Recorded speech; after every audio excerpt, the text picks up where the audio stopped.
Happy New Year to everybody in attendance and everybody watching from home and everybody on our phones right now. This is the Town of Hempstead Town Board meeting for January 5th, 2021. Madam Clerk, would you please call the roll? Supervisor Clavin. Here. Councilman Blakeman. Here. Councilman Carini. Here. Councilman D'Esposito. Here. Councilman Dunn.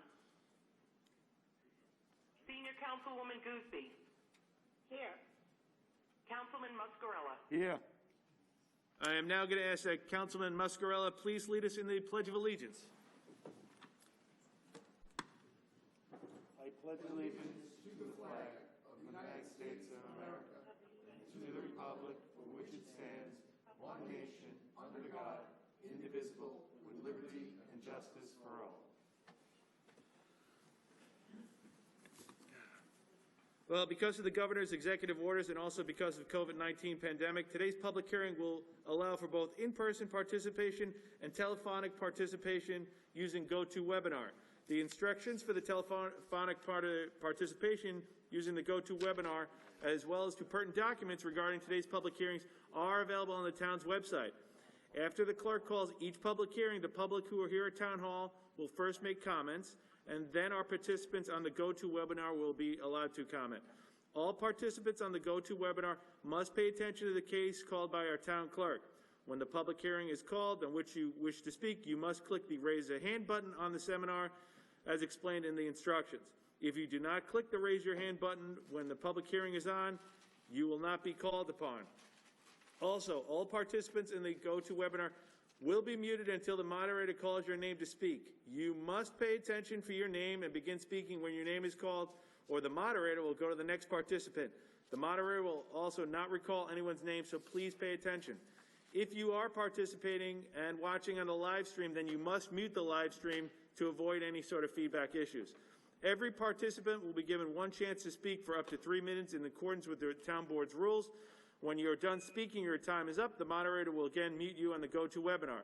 At the end of the public hearing portion of the meeting, the GoToWebinar will be turned off, and I encourage all those who are using the GoToWebinar can continue to listening and watching the meeting on the town's live stream page. Please note that anyone using profanity or straying off topic, the GoToWebinar will be immediately dropped by the meeting by our moderator. Madam Clerk, Happy New Year, and would you please call the first public hearing? Thank you, Supervisor, and to you as well. Proposed local law regarding parking or standing prohibitions, Belmore. Does any member of the town board wish to be heard on this? All right, if not, is there anyone here at Town Hall who wishes to be heard on this? Lastly, if you are participating on the GoToWebinar, please now click the Raise Your Hand button as described in the instructions on the website. And now I will ask our esteemed moderator, is there anybody asking online the GoToWebinar? Supervisor, no participant clicked Raise Your Hand on this public hearing. Okay, may I move to adopt this item? Mr. Supervisor, I move that the public hearing be closed and the local law adopted. I second that. Supervisor Clavin. Aye. Councilman Blakeman. Aye. Councilman Carini. Aye. Councilman D'Esposito. Aye. Senior Councilwoman Gooseby. Aye. Councilman Muscarella. Aye. Madam Clerk, would you please call the next item? The proposed local law regarding arterial stops in Belmore and Elmont. Okay. Does any member of the board wish to be heard on this item? All right. Is there anyone at Town Hall that wishes to be heard on this item? And now, lastly, Mr. Moderator, this is the time we ask residents who want to speak about this item to raise their hand. Supervisor, no participant clicked Raise Your Hand on this public hearing. Okay. May I please have a motion? I move that the public hearing be closed and the item be adopted. Second. Supervisor Clavin. Aye. Councilman Blakeman. Aye. Councilman Carini. Aye. Councilman D'Esposito. Aye. Senior Councilwoman Gooseby. Aye. Councilman Muscarella. Aye. Madam Clerk, would you please call the next item?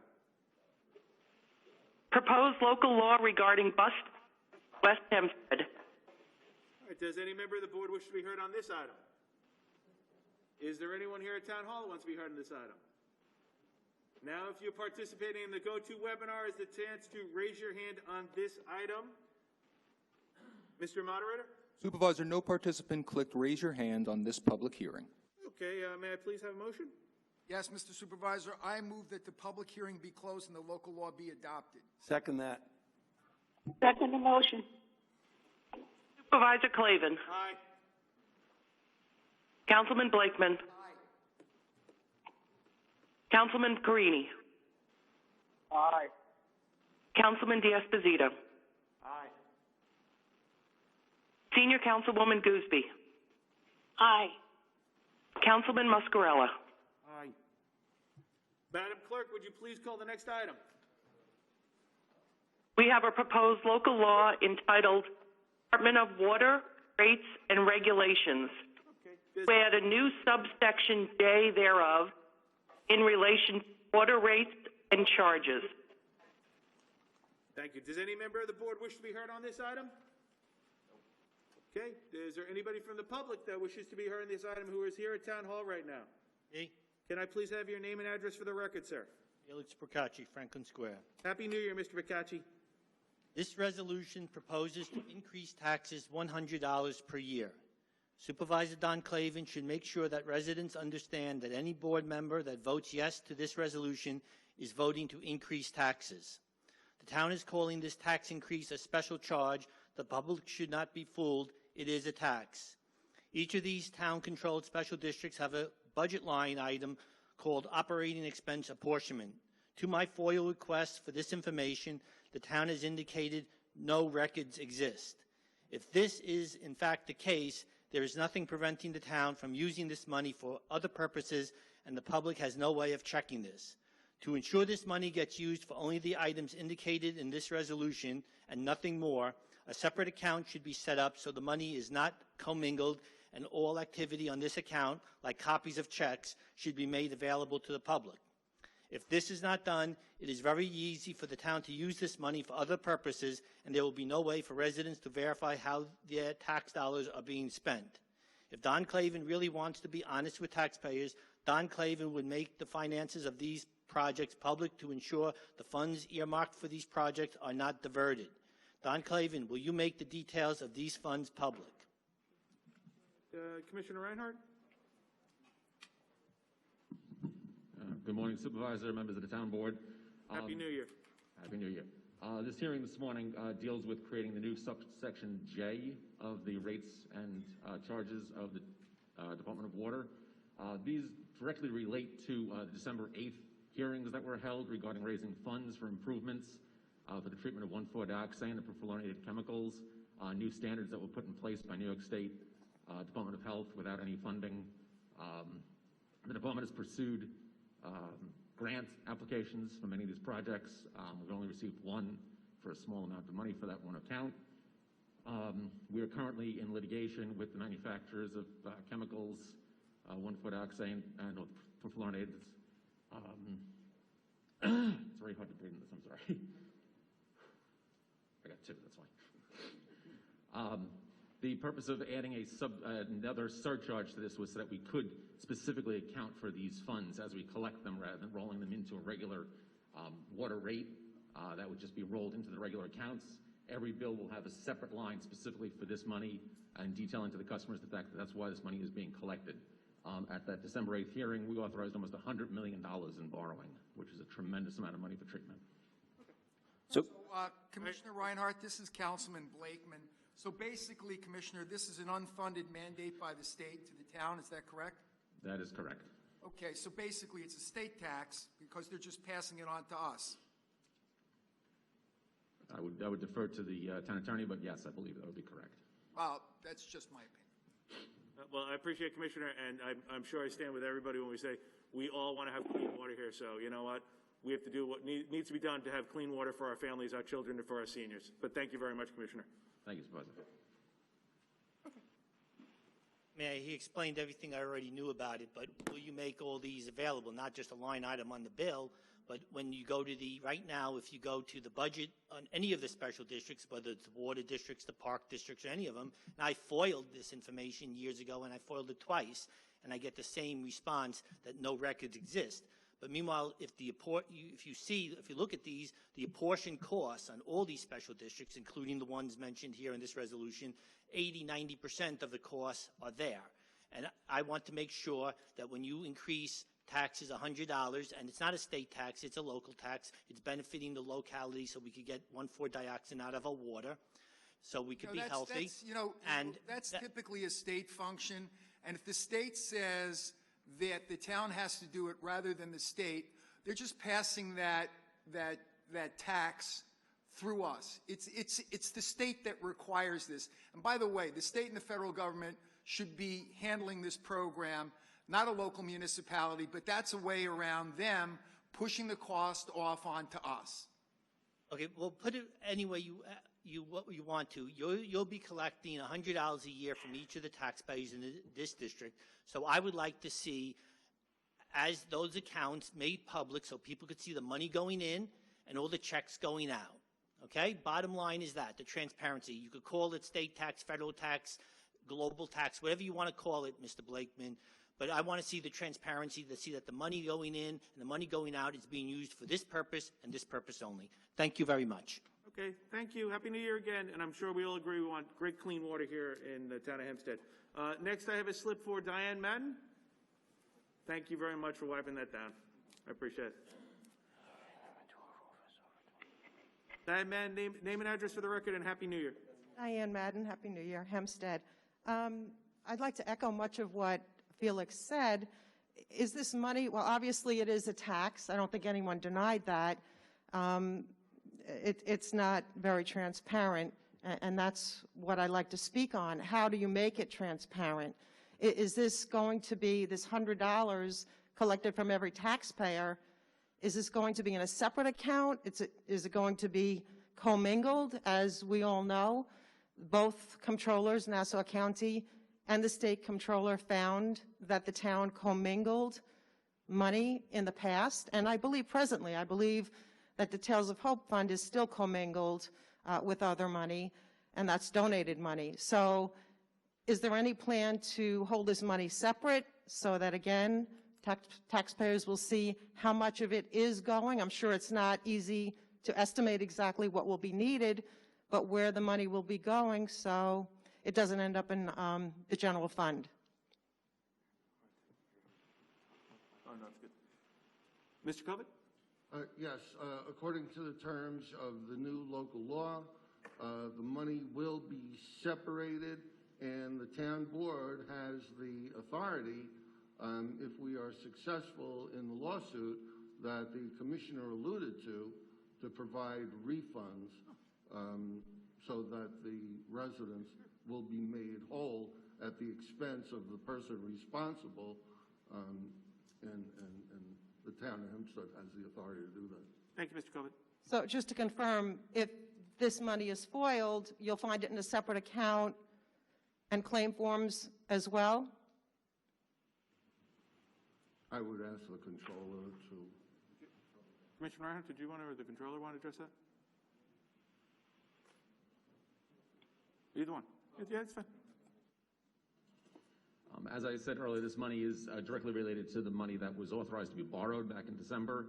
So that will be used by the controller to pay off that debt as that debt comes due once it's borrowed to move these projects forward, which we're in the design of working on 16 of these projects right now. In addition to the $90 million that was authorized at that point, when these systems come online, it's estimated that their operating costs will be about $3 million a year. Currently, the lines that cover that type of work in the department are only $2.6 million. So these systems are going to almost double our operating costs as well. And this isn't a money grab by the department. This is an attempt to make right these regulations. And at the end of the day, it's all about having clean water, right? That's all it's about. Okay. And just a final question. How many times will this money be expected of the taxpayers? Is this just for 221? Is this going to be every year? As the local law states, it's put in place until such time as the debt is expired or until such time to recover some funds from the lawsuits, at which point, with conference with the town attorney's office, the town board has the ability to adjust or remove this surcharge. Okay, thank you. Don't have any other slips for town hall speakers on this matter. Now is your chance in the GoToWebinar. If you want to raise your hand. Supervisor, one participant has clicked raise your hand. Okay. The name on the GoToWebinar is Valerie Lamp, but Ms. Lamp asked us to introduce her as Valerie Heffron. Ms. Heffron, please go ahead with your comment. Good morning. Happy New Year. Hello? Yep, Happy New Year, Ms. Heffron. Oh, Mrs. Heffron. Mrs. Heffron. So, my question on this is, what is operating expense apportionment, and can I get a breakdown as to what extent to this value?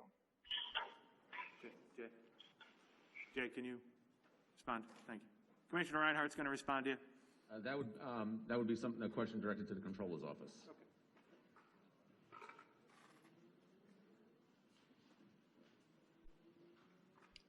Mr. Master Marino, our town controller. Yes. Good morning, everybody. There are 6 water districts. It is impossible to effectively allocate payroll as the employees travel between the 6 water districts attending to their functions. The apportionment charge is an allocation of all of the common charges for all of our 6 districts based upon a formula that is related to I believe, the water usage that is pumped. It is a tried and true accounting methodology, and it has stood the test of time. So are we able to foil a breakdown as to what expenses constitute this?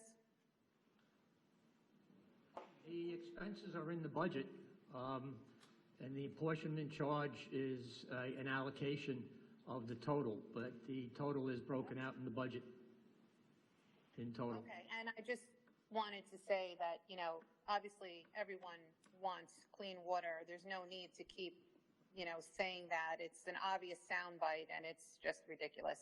Thank you very much.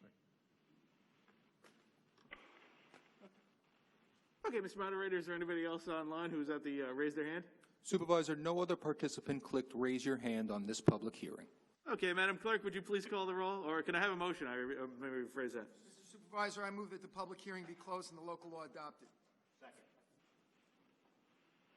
Supervisor Clavin? Yes. Councilman Blakeman? Aye. Councilman Carini? Aye. Councilman D'Esposito? Aye. Senior Councilman Gooseby? Aye. Councilman Muscarella? Aye. Madam Clerk, if you would please call the next item. We have a proposed local law regarding restrictions in Baldwin and Westbury. Okay, I don't see any slips on anybody here at Town Hall that wants to speak on this. Now's your chance on the GoToWebinar to press the raise your hand button. And in the interim, does any board member have any questions or anything? Okay, great. Mr. Moderator? Supervisor, no participant clicked raise your hand on this public hearing. Okay. This is great rave restrict. Councilman D'Esposito? No, I'm sorry. All right, listen, may I have a motion? I move that the public hearing be closed and the item adopted. Second. Second. Supervisor Clavin? Aye. Councilman Blakeman? Aye. Councilman Carini? Aye. Councilman D'Esposito? Aye. Senior Councilwoman Gooseby? Aye. Councilman Muscarella? Madam Clerk, would you please call the roll on the next item? Or, I'm sorry, Madam Clerk, would you please call the next item? Proposed revised public parking field maps in Ocean. Okay, I do not see any slips on anybody that's in here. Does any member of the board wish to be heard on this item? Okay, Mr. Moderator and anybody on the public, now is the chance to click the raise your hand button on this portion of the meeting. Mr. Moderator. Supervisor, no participant clicked raise your hand on this public hearing. Okay, may I please have a motion?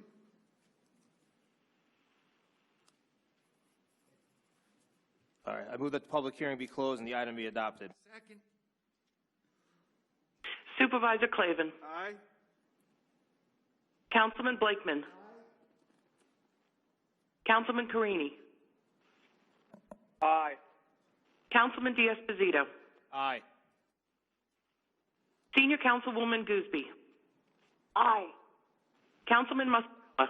Aye. Madam Clerk, would you please call the next item? We have the proposed local law regarding speed limits or more. Okay. Does any member of the board wish to be heard on this item? All right. I do not have anybody here at Town Hall that wishes to be heard on this item, but if you are participating in the GoToWebinar, now is your chance to click the raise your hand button as described in the instructions. Mr. Moderator. Supervisor, no participant clicked raise your hand on this public hearing. Okay, may I please have a motion? I move that the public hearing be closed and the local law adopted. Second. Supervisor Clavin. Aye. Councilman Blakeman. Councilman Carini. Aye. Councilman D'Esposito. Aye. Senior Councilwoman Gooseby. Aye. Councilwoman Muscarella. Aye. Madam Clerk, would you please call the next hearing? We have the proposed handicapped park public street in East Atlantic Beach, East Meadow, Franklin Square, Oceanside, Ford, Uniondale, and Westbury. Okay, does any member of the board wish to be heard on this item? Okay, I do not have any slips for anyone here at Town Hall that wishes to be heard on this item, so now if you are participating on the GoToWebinar, now is your chance to raise your hand. Mr. Moderator? Supervisor, no participant clicked raise your hand on this may I public hearing. please have a motion? Mr. Supervisor, I move that the public hearing be closed and the items adopted. Second. I second the motion. Supervisor Clavin. Aye. Councilman Blakeman. Councilman Carini. Aye. Councilman D'Esposito. Aye. Senior Councilwoman Gooseby. Aye. Varela. Okay, we're going to go to the administrative calendar. Mr. Moderator? We'd like to remind all our participants on GoToWebinar that the GoToWebinar platform will now be turned off as the public hearings are over, and we invite you to please continue following the Town Board hearing on the live stream at the Town of Hempstead website. Thank you. Outstanding job, Mr. Moderator, as always.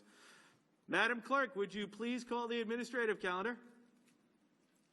There are items 9 through 99 on the administrative calendar.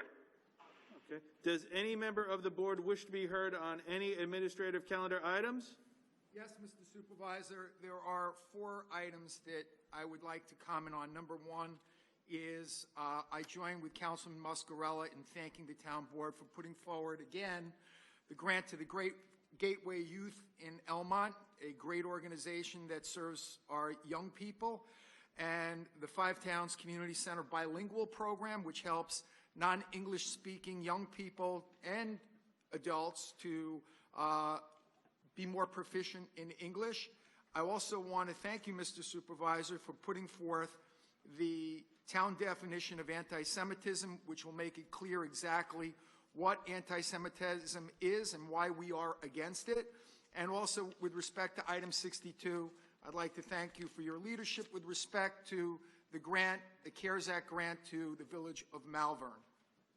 Thank you, Councilman Blakeman, and thank you to, I should say, thank you to all the Town Board members for all the great work we've done together on really helping a lot. And these are great grants today and great procedures that we're following here. Anybody else on the Town Board wish to be heard on this? All right. At this time, I have a going to ask if any members of the public wish to be heard on the administrative calendar. I have two people that have checked in. First, we'll start with Felix Procacci. If you would please give your name and address for the record, sir. Felix Procacci. Okay. Thank you. I oppose all items relating to the distribution or spending of federal CARES money on this administrative calendar, not only because these resolutions do not provide sufficient transparency, but also because of the way the town has allocated CARES funds in the past. For many months, the town indicated on numerous CARES resolutions that the town has created a COVID-19 committee. But when an attempt was made to obtain the names of these people, Acting Town Attorney Charles Covid indicated there was no such committee, and the text of all these resolutions were misstatements. In addition, the town has not established any method to verify the funds are being properly spent. For example, I am still waiting for the details of a CARES resolution I requested last September. The records I received so far do not in any way show what work was actually done and its associated costs. Most of these CARES resolutions on today's calendar do not even generally indicate how the money is going to be spent. The purpose of this money was for urgent expenses related to COVID-19, but most of the money was not allocated by resolution until the last month of the program. The question everyone should ask is, if the need was so urgent, why did the town wait until the last month of the program to allocate most of the funds? Also, item number 86. The Memorandum of Agreement provides compensatory time of 2 or 4 hours, depending on the employee type in the town of Hempstead, for each day worked on the job site. This agreement is disgraceful. The town is increasing benefits for employees who are collecting their full salary while making residents of the town, many of whom have lost large portions of their income, subsidize this higher cost. This agreement does nothing to help non-employee town residents. Its only purpose is to allow the town board to suck up to the union and win their endorsement and their votes. Thank you. Thank you, Mr. Procacci. Have a wonderful day. Other speaker I have right now is a Stu Kroll. It says from Great Neck. If you give your name and address for the record, sir. Yes, Stu Kroll from Great Neck. Thank you. Happy New Year. You too. I'm just going to make this very quick. Having read Resolution 39, it's somewhat akin to locking the barn door when the horses have gone. I have to thank everybody for a good laugh on this. If you're looking for a good definition of anti-Semitism, I think you need look no farther than the Facebook screenshots of Ryan Hemsley, an Oceanside sanitation executive. Aside from his other racist posts, anti-gay lesbian posts, and making fun of disabled children, his anti-Semitic post showed a swastika. Nothing could be more heinous than that. No one on this board joined us in the growing demand for his resignation until weeks had passed. At that point, Mr. D'Esposito and Mr. Clavin denounced this 2 or 3 hours before a scheduled press conference. No doubt a coincidence. Where is the continuing outrage that should exist amongst us? Where are the other board members' outrage? You know, I'll ask you, Bruce, where's your outrage? You commented on anti-Semitism before. There have been graffiti posts, photo ops all over. It doesn't matter whose district it is. There have been these posts all over Nassau County. People have gone for photo ops. Stuart, I'm glad you asked. Good. You know, the reason I have not made a public comment on it is because basically I was very, very happy with the response by the elected officials in that area, in Oceanside, Councilman D'Esposito and Supervisor Clavin, which echoed my sentiments with respect to anti-Semitism. And since it is Councilman D'Esposito's district and he handled it masterly along with the supervisor, there was no reason for me to chime in. Everybody knows where I stand on anti-Semitism. I have a long record serving as the Vice President of the American Jewish Congress, to serving on various committees. My brother was the first commissioner of the Holocaust Memorial Commission in Washington, D.C., appointed by President Bush. Me and my family have a long record of fighting anti-Semitism, as well as other bigotry and other, crimes against people's civil rights. So, I didn't feel the need to interject myself into the business of that district. So, if I thought it was necessary, if I felt that an elected official wasn't taking their responsibility seriously with respect to anti-Semitism, believe me, I would have spoke out. But I was very happy with the response that we got from our elected officials here and throughout the county, in both parties.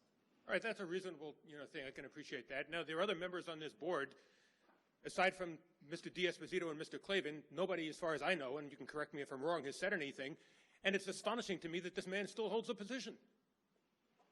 Well, how is that possible? From what my understanding is, there is a process that they have to go through, and it is an independent organization, independent of the town, and they have elections, and they have procedures for removal, and let's wait and see what the process is.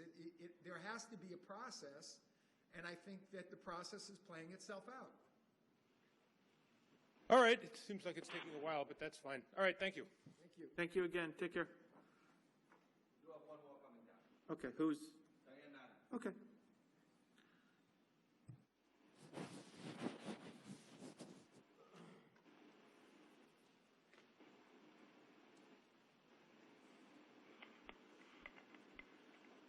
Name and address for the record, please. Diane Madden, Hempstead. I felt obligated after listening to you, Councilman Blakeman, and you went on and on about where you stand on anti-Semitism. And if you recall, there were a group of people that made that accusation at me and handed in paperwork that had been manipulated.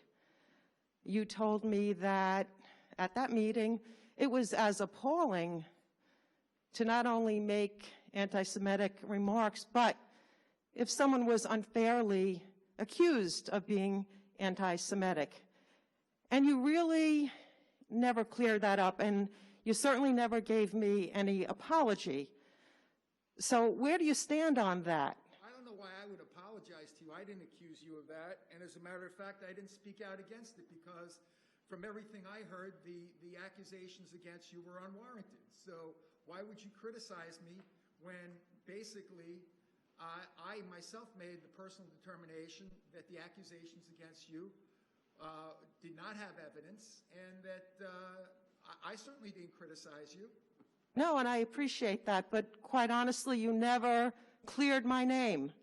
And you certainly took that information, ran with it when I was accused of that, and proved to your office and you and the supervisor at the time that my name was taken from a post and superimposed on another post. So I appreciate the fact that you are or have the integrity to acknowledge I was wrongly accused. But back to your comment, I think it is important when someone is accused of being anti-Semitic and they're not, to make that clear, that that is just as appalling. If I can make the record clear, I didn't conduct an extensive investigation, but from what I saw, I found that the accusations that you had made anti-Semitic statements were not supported by the evidence. Thank you.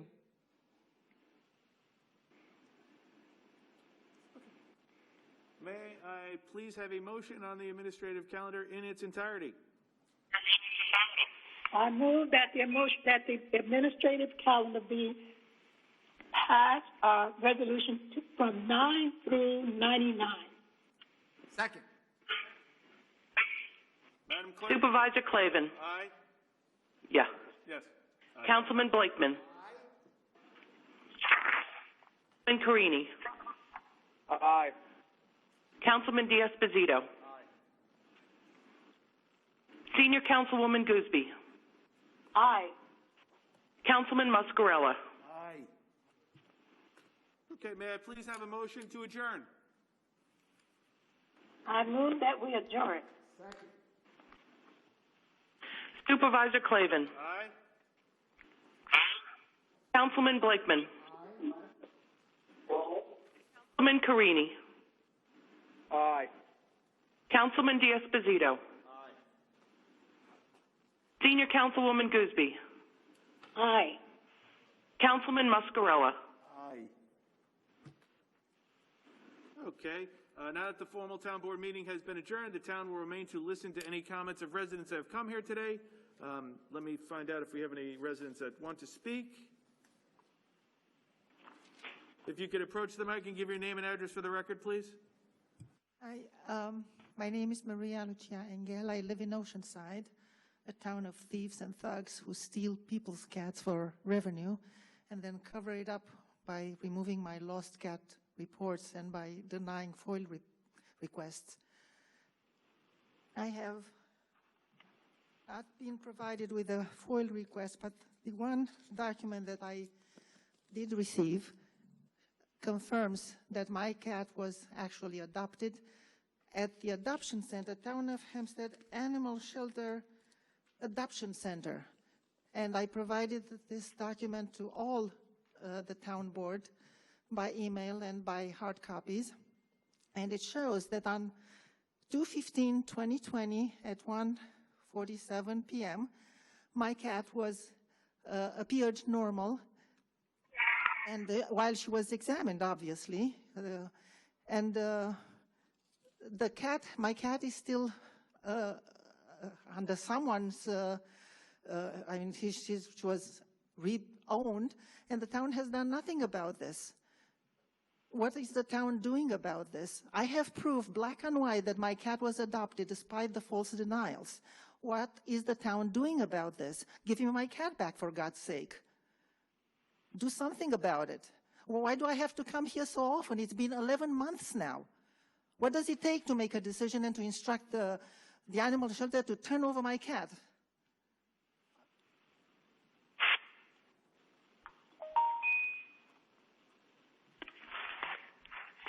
What's the answer?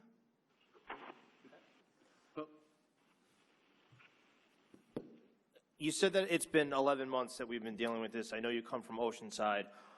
Obviously, I represent where you live. And I have to say that I think over the 11 months or the weeks and months that you've been coming to town board, every answer that could be provided by the Commissioner of General Services, by the town attorney's office, by the town clerk's office has been given. I'm not, and please don't take this disrespectfully, I'm not certain what else it is that you're looking for.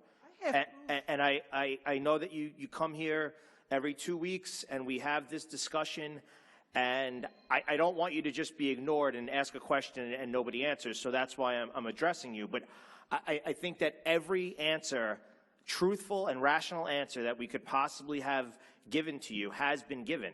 The town attorney's office has opined, the Commissioner of General Services has met with the town attorney. Everything and anything that you have asked answers for have been given to you. I mean, that the town clerk's office doesn't have any more information. The Department of General Services and the animal shelter doesn't have any more information. The town attorney, as far as I'm concerned, and I'll let Mr. Kovic speak for himself, they don't have any more information. And obviously, this is democracy. You can come here every 2 weeks and come to town board, and I encourage that. But I don't know what else there is that we're going to provide to you. With all due respect, I have documents provided to me, apparently accidentally, that prove that my cat was adopted. So how can you ignore that? I didn't say I'm ignoring it. What I'm saying is the What? What are you doing about it? I have proof that she was adopted, that she appeared normal 12 days after she disappeared. And every department who would have been involved in adoption or anything that went on with your cat, if it had happened, has answered. And their answers aren't going to change. Mr. Kovic, am I correct? You are correct. There's no answer. What's the answer? These are generalities. What you just said, this is non-responsive. What is the answer to the document I provided that my cat was adopted and she's documented as being adopted? What do you say about that? I have proof. It's black and white. Your answer is totally non-responsive. It just talks about in general, everybody has done this and that. What's the answer to this? No, my answer is actually that every department has responded. So it's the exact opposite of non-responsive. Every department, every person that works with us here in the town of Hempstead who has been asked questions about this, whether it was at town board or questions that you submitted through a FOIL, have been answered. And I'm not trying to get into an argument with you. I'm just explaining that there's no other answers. There is no answer. That you didn't give any answer, and nobody has given an answer. And your general answer is totally non-responsive. Okay. Where is my cat? She was adopted. I proved to you that she was adopted at the shelter. Give me my cat back. Nobody allows me to speak with Pastore, Mr. Pastore. He disappeared after we had a meeting. And you say everybody? Who? The janitor? Thank you. Who? Thank you very, very much. I know we have a number of speakers here today. I see the next one up there is a Stu Kroll from Great Neck, New York. Can we just wipe that down for a second? Oh, maybe you have to go this way.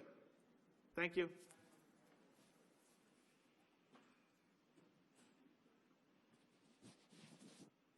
Welcome back, Mr. Kroll. If you give your name and address again for the record, thanks. Thank you. Mr. Clavin, Stu Kroll, Great Neck. Upon your assuming office a little over a year ago, you said that the shelter was very, very poorly run and you were going to improve it. You pledged to bring in Ms. Madden to help and to take the resignations of all your commissioners. Last time I checked, you took no resignations, nor have you allowed Ms. Madden to help reform the shelter. The situation at the shelter has deteriorated greatly long before COVID struck. You stated that it was unsafe to allow TNR to continue with the shelter, even though it's very low contact. You then contracted out the program to Central Vet. Why was it safe for them to operate the program, but not safe to operate the program in Hempstead? You know, that sounds a little bit hypocritical to me. This program has now been closed totally for over a month. In North Hempstead, you know, I had 4 cats recently myself that I brought into the town of North Hempstead spay-neuter program, and there was no problem. It wasn't unsafe, you know, to do it. We all did it. And you know what? We're all still alive. Let's see over here. Animal people are undergoing severe financial hardship, and they do not have excessive funds to pay private vets hundreds of dollars to privately fix these cats. The result, of course, is that there are ever-expanding numbers of cats suffering and multiplying on the street. Let's see, as I said, as a resident of North Hempstead, they have access to a program that residents now in Hempstead have no access to this program. Some of the CARES Act money should have been given to private rescue groups to subsidize them to continue and increase the pace of their vital programs. Yes, some of this money has gone to very worthwhile causes. However, tens of millions of dollars have been diverted into the general fund. I assume the federal agencies will rectify this situation. Mr. Clavin, you've allowed needless suffering, you know, to occur on the streets when you could have rectified this situation and still can immediately. Instead, you've allowed an unqualified trainer to remain who lied about 4 out of 5 of her qualifications, and a director, Pastore, to remain in charge who gave a clean bill of health to a situation with 10 of our dogs in Utica that was so horrific that the Utica mayor was brought to tears. Between January of 2020 and October 1st, 89 cats were euthanized at the shelter. There were no cats taken in except injured cats. No surrenders were accepted. I suspect, and there weren't many of those injured cats either, I suspect that a large percentage of the cat population at the shelter was euthanized. We have foiled all the notes on why each cat was put down. All the medical notes have been requested. By strange coincidence, the response to these foils is way overdue.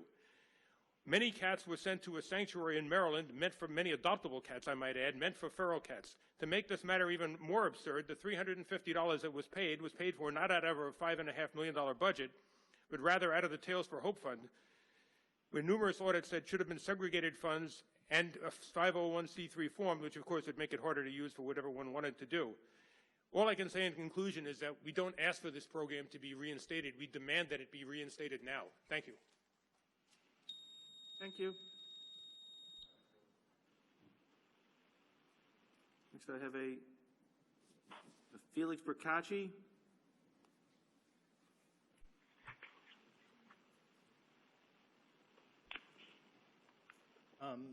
The town has been excluding remote public participation on certain parts of town board meetings.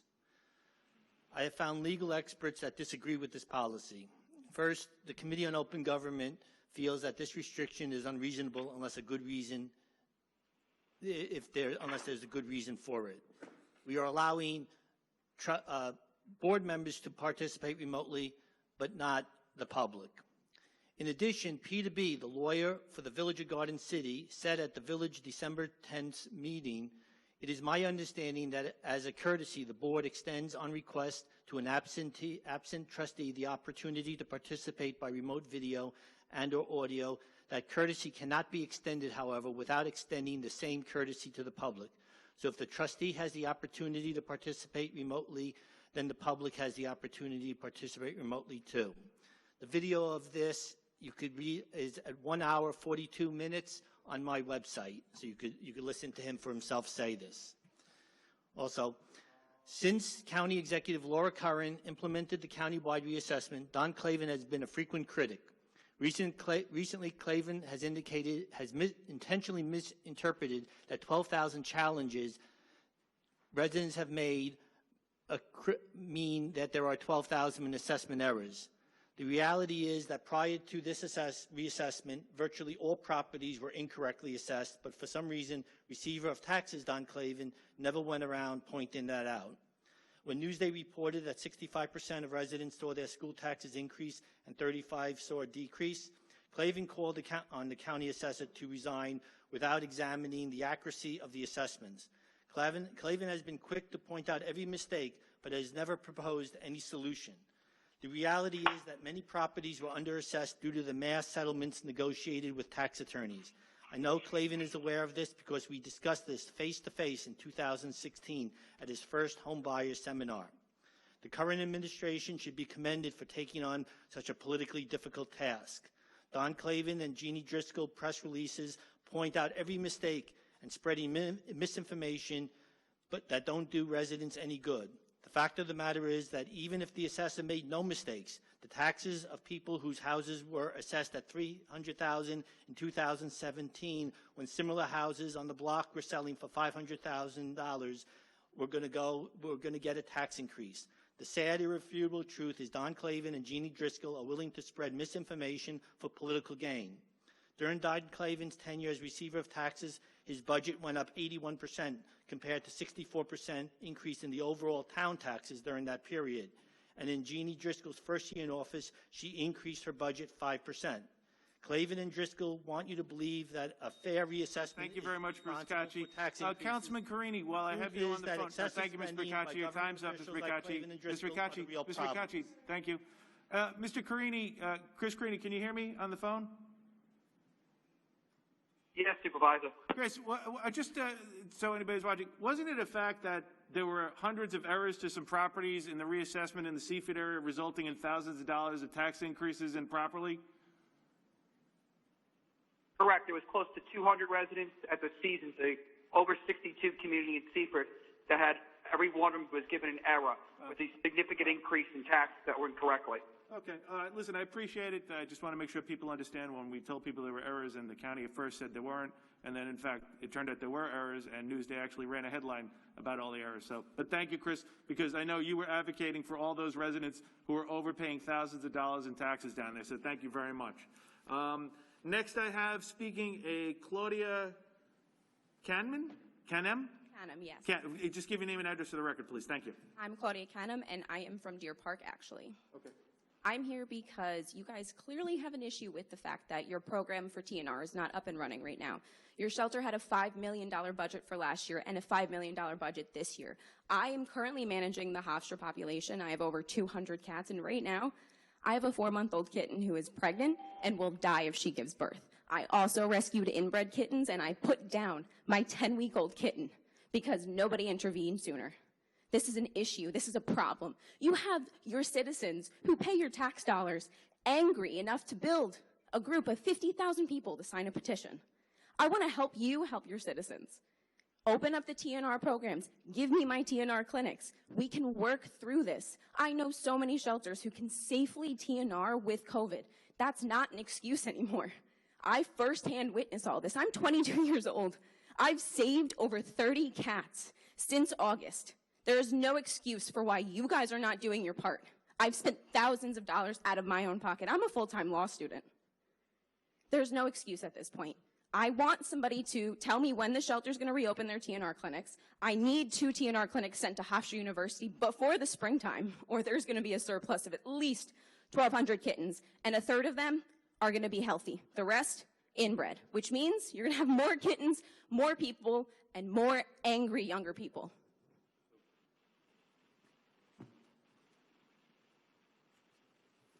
I'm sure you're aware, as you know, what we actually did have the TNR program running. We didn't do it in-house for the safety of our coworkers here in the town. It was functioning up until mid-December when the company that was actually doing had an outbreak of COVID-19. We're in a massive second wave here, and in all due respect, the program will open up again. I think they said on January 11th, but the safety of my coworkers is paramount with all the residents here. And the fact the program has run, and you know what, Hofstra has reached out to us. And it's funny, as a graduate of Hofstra Law School too, there are a lot of issues about bringing in students to an environment and liability, but paramount, it's about the safety of people. It's about the safety of the people we work with here in the town. It's about the safety of the residents. And the fact that we still were able to have the program and we outsourced it to a company, and then they had a breakout of COVID-19, that should tell anybody watching, this is real. This is real dangerous. You know what? We see it firsthand. I've had coworkers die. I've had board members hospitalized. I've had people sick. And we're trying to do the best we can. And by outsourcing that, we were trying to help. But the reality is, we are in a pandemic, and people are getting sick all over again. And we're going to do this the right way. It's easy for anybody to say they're going to come in and they're going to do it. All of us worry about everyone's safety, from every resident to every one of our coworkers to any of the volunteers. The only precautions we're doing is for the safety of others, and that's it. And like I said, we're supposed to, I believe it was January 11th, the facility said they'd be able to reopen. But even they had to close down because they had an outbreak in their facility. So, we're trying to work and get these programs out there, but we're also going to be very mindful of everyone's safety in the process. And everyone's life is very precious to us here in the town. So, I hope residents would understand that, and that's why I say it to you. It's not like we said, no, we're trying to do it, but I'm also going to be really, really careful with the people I work with because they're good people. I totally respect that and appreciate that. But the thing is, I volunteer for a very small rescue, and we've been able to successfully do 4 TNR clinics without a single issue of COVID. There are safe ways to do this. There are 100% safe ways to do this. You could send me the mobile clinic. I'll happily sponsor it on Hofstra's campus. You can send it to me. I'll take 15 spots. You can give the rest of them away to the other trappers, and I'll organize the whole thing for free. And I'm more than qualified to do it. And they follow all the regulations. If you'd like to, reach out to the president of the university. Oh, I already have. They support me. Listen. My issue isn't that. No. Ask him if he'd be welcoming of the program on the campus. I'll follow up with him. I'd be happy. So I'm working with them to. So make President the entire Rabinowitz program. said it's okay for us to operate the entire program over there? Yes. And they'll accept all liability and everything associated with The it? liability goes through my rescue. The liability goes through my rescue. But you know what? It doesn't simply end on your rescue because, like I said, there are so many facets involved with it, and using town resources for running these programs. You know what? But this listen. We are very passionate. What I will tell you right now, why don't you stick around after the board meeting? Why don't we get Carol? That's Carol Renta. Carol works with you. Why don't we stick around? Listen, I'd love to follow up with you. Like I said, we're not doing stuff to hurt anybody but I tell you right now, I see it firsthand. I'm really just concerned about people in general. And the fact that the hospitals are going all over again, and the numbers are going up in the schools, and in the high schools, and the middle schools, and people are getting very, very sick. But you're passionate, and I respect that. And you know what? I'm going to ask Carol to take all your information. Either we'll set up a telephone conference, and I'll bring in, somebody from the shelter, and we'll talk about some of your ideas and some of your suggestions. And I appreciate, and I think all of us do. We appreciate the passion. But we appreciate, the fact that, you want to work and do stuff and you're coming here making the presentation. So, Carol, maybe you could safely meet in the back and get all the information, all right? Thank you for your time. No, listen, and thank you. And what year are you in law school? I'm actually in my first year. I just finished my first semester. You look way too relaxed for first year law school. Are you kidding me? I remember how it was in first year. I'm so excited to go back. Actually, I've already even started working on my. Listen, I'm a little concerned. I've never heard anybody say they're excited to go back to their first year. But congratulations to you. Good for you. And after your first year, everything gets a lot better there. So congrats. Thank you for your time. All right, Carol. If you can go in the back, Carol's going to get your information.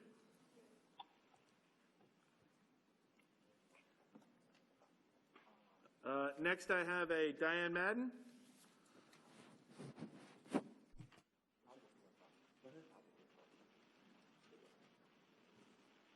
Diane Madden. I'd like to speak on the TNR program as well. It's very confusing, Supervisor, when you say or suggest that it's unsafe, but you can hold a mulch fest and say that it's contactless and safe, which I believe it is, and by the way, I support. So I know you're hopeful that people buy your excuses, but you have all of the resources. The on-site program should be launched again. There is not one reason why it shouldn't. And certainly if you have people volunteering their time and their skills, you have everything on site at the animal shelter to move forward. You have the recovery, and you have every resource available. And January is the time where we start looking at the cats that it used to just be a kitten season. Now kitten season starts in January, and it continues throughout the year. If you can run a mulch fest safely and contactless, you could do the same thing at the animal shelter. As far as Central Vet, to say that they shut down because of COVID, that's quite suspicious because I believe all of their other veterinary services are available. So I don't understand if they have COVID in part of the building but not COVID in the other part of the building. I would understand if the entire vet service shut down. So it's very troubling to me that you would deceive the public in this way, because if indeed they had COVID, the whole place would be closed down. I'd like to talk about the animal shelter and what's been done from H2M concerning the fact that the animal shelter staff continue to have to take in cash and coins and checks. Is there any proposal from H2M to install credit card and debit services? I know that they are installing or have installed touchless toilet bowls.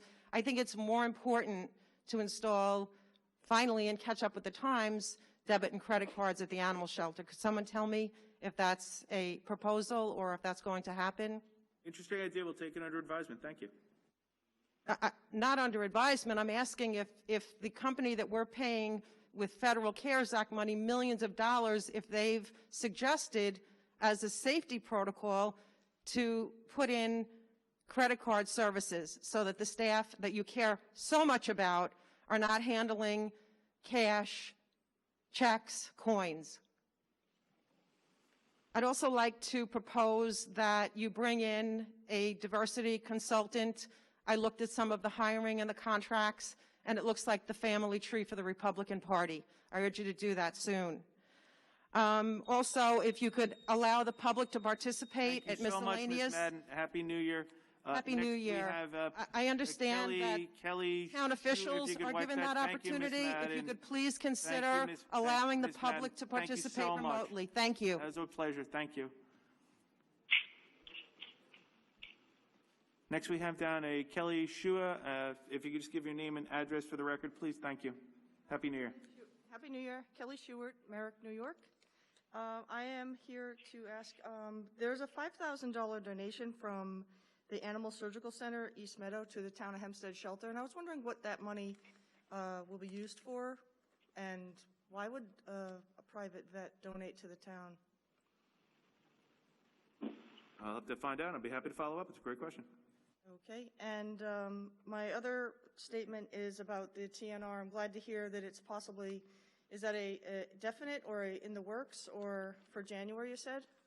I believe it was a tentative date they sent us because they did have a COVID outbreak over there with their number of their employees. So for safety precautions, you know, I mean, I think you're realistic too that. Yes, you know, the COVID is, you know, people are getting sick all over again, and I appreciate you understanding that. And my counsel, Christine Grillo, right there, she's going to follow up on that grant. So at the end of the meeting, if you could stick around for a couple, she'll take your name and address so we can follow up with you, okay? I was just curious if it was going to work the same way it did before. Are we going to be able to register online? Just things that are, you know, to make it. Because like I said previously, that when we do normal TNR and we drop off a cat, it is literally one person at the front desk, and you don't even need to have contact with the person in the back when you bring the cat around back. No, listen, it just comes down to, you know, there are just cases of COVID that are popping up, and I can't get into all the operations of the town, but you see it, and I appreciate that because I know you know, and I'm grateful for that. Thank you. Well, Only because I have worked with a couple of other rescues, just trapping, and one in Freeport since April has spayed and neutered 2,000 cats, and another one in Massapequa that I work with. In July alone, they did 90 cats, and in 5 months, they spayed and neutered 400 cats. And I don't know if CVA is just spinning their a story, because it is a demanding process. I don't take it lightly that it's. I felt the town program was really well run. I never had a problem. I never had an issue. I dropped a cat off. It always came back. Thankfully. I don't think it was any dispute about and I appreciate you saying that. I think CVA bit off more than they could And look, chew. you know what? Hopefully, when we get to a point where people are vaccinated and people are safe, those operations will be up and running. But until then, there just has to be modifications. And again, and I appreciate the compliment you gave, because they do. They're very hardworking men and women down there. So thank you. I agree. I have some good relationships with them, and I enjoy talking to them. I think CVA bit off more than they could chew, because it is demanding, and if they're telling you it's because of COVID, I was told that it was because a couple of employees, the schools closed, went remote, so the employees had to stay home, which, yes, is COVID, but not like they had COVID. So, I mean, it's similar but not the same.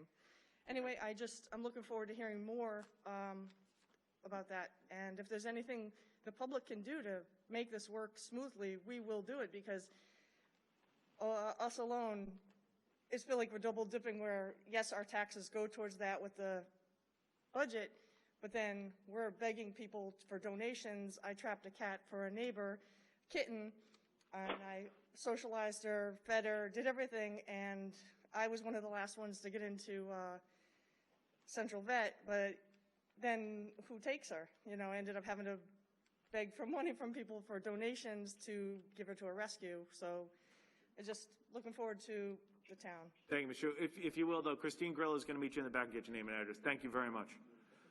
I have Eric Post.